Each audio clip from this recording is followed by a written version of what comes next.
Hi, I'm Sydney. Just for starters, I am sick and I'm also sitting in my car hiding from the kids, so just bear with me. I chose to do my presentation on the corrupt history of the food pyramid.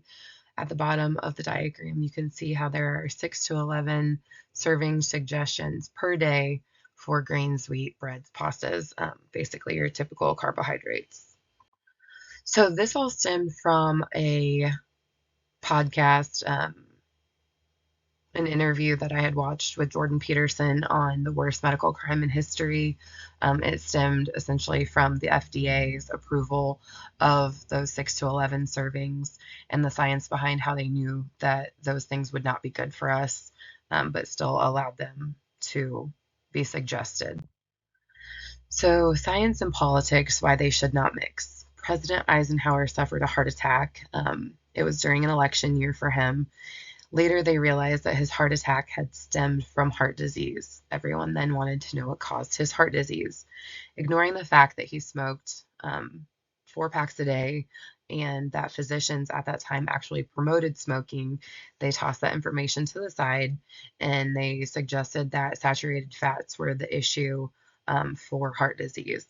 This came from poor scientific evidence. I believe it was with rabbits and vegetable oil. So wasn't necessarily specific to us.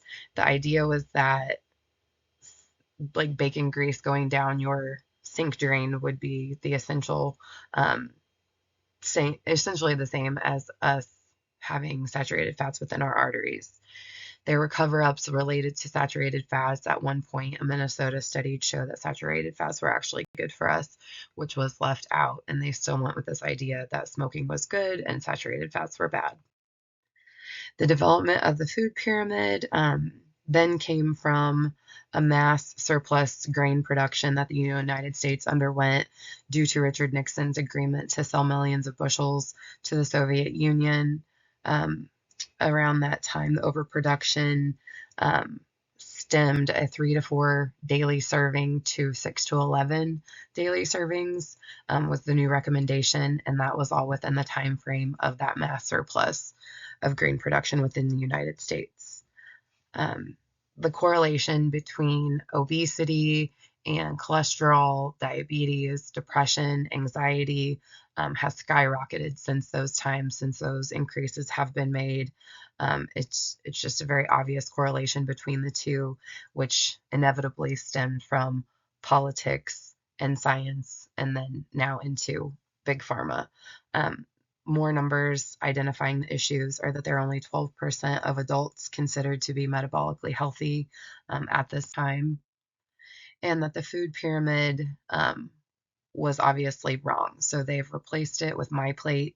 Many Americans, like I said, have been suffering from diabetes, obesity, cholesterol issues, heart disease, depression, and anxiety. If you just go through, if you're in your mid to late 30s or up, your parents, your grandparents, all their health related issues, I think would probably correlate to a lot of these things stemming from the serving suggestion of grains, wheats, breads, pastas. So it clearly identifies the mix between political objectives and science. And then now, like I said, big pharma, one thing just continually plays off of another. So my main questions are, do you trust the government's suggestion on what is best for you? Do you believe that the government has your best interest in mind? And then is there anything similar that you question regarding the government's interest or recommendation for us? And if you could explain. It just seems as though the government has done many things throughout time to benefit them, and even if that's at the public's expense, and then they kind of cover up things. So whatever correlates in your mind as something similar to that. And then lastly is my references. So thank you.